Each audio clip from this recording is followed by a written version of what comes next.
Hello and welcome. If you're looking for some clear, straightforward information about a radical prostatectomy, then you are in the exact right place. Our goal today is to walk through this whole thing together, step by step, and make it all make sense. So let's dive right in. First things first, let's get to know the main character of our story, the prostate gland.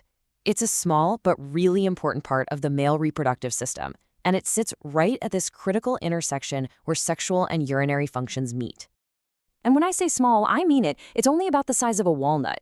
But don't let that fool you. This little gland plays a huge, huge role in a man's health, and that role often becomes more prominent as we get older. So let's get a little more specific. What exactly does this thing do? Well, the prostate really has two main jobs.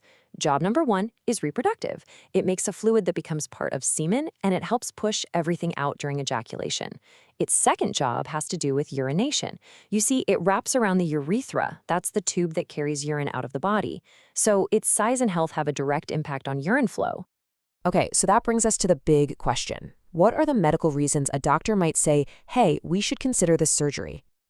The number one reason for a radical prostatectomy is to remove cancer that's believed to be trapped inside the prostate gland itself. But it's also a solution for other serious issues, things like an enlarged prostate that's causing bladder stones, constant bleeding, or making it extremely difficult or even impossible to urinate. Now here's where things can get a little confusing. Both a non-cancerous enlargement, which is called BPH, and prostate cancer can have very similar symptoms, like trouble with urination. But it is absolutely vital to know they are completely different things. One is a benign growth that happens with age, and the other is a malignant cancer. So, if surgery does end up being the recommended path, you have choices. It's not a one-size-fits-all situation, so let's explore what those options actually are. And this quote from Johns Hopkins really captures how much things have changed. We've entered a whole new era. With modern robotic surgery, surgeons get this incredible, magnified 3D view of the prostate, which allows for amazing precision. Let's break down this chart. You've got three main ways to do this.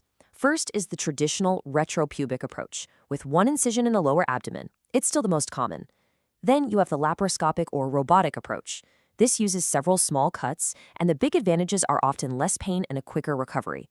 And finally, there's the perineal route, through an incision between the scrotum and anus. It's often a faster surgery, but it can make it trickier to spare some of those all-important nerves. Each one has its pros and cons, and a big part of the conversation with your surgeon will be about weighing these trade-offs. And that brings us to something that is absolutely critical to understand, the nerve-sparing approach. What this means is that the surgeon's goal is to very, very carefully peel away the delicate nerves that control erections from the prostate before they remove the gland.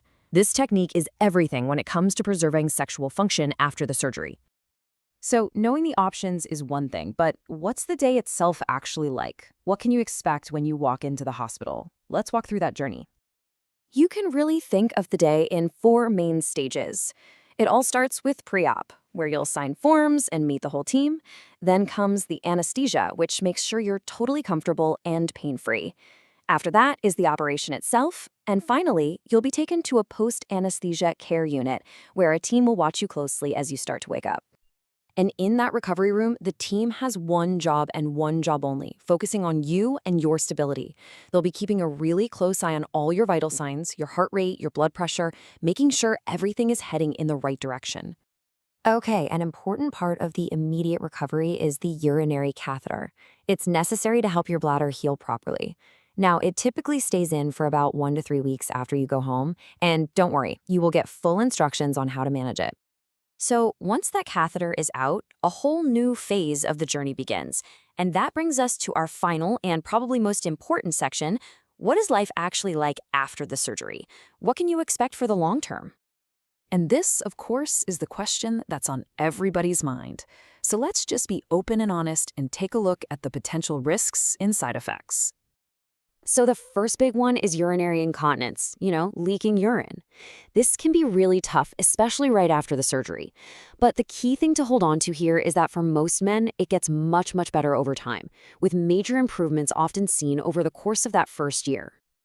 The second major concern is erectile dysfunction. And like we talked about, those nerve-sparing techniques are designed specifically to reduce this risk. But it's really important to have realistic expectations. Recovery can be a marathon, not a sprint, sometimes taking up to 2 years. Patience is just so important here.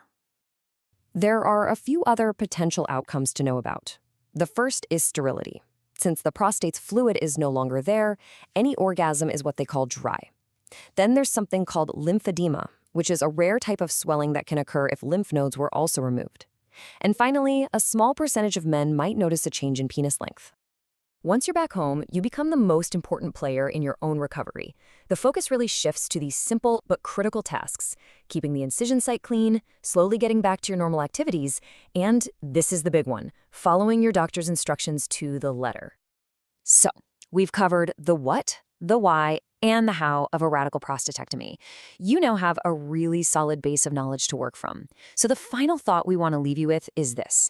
Now that you're armed with all this information, what is the single most important question you need to ask your doctor to figure out what this all means for your specific, unique situation?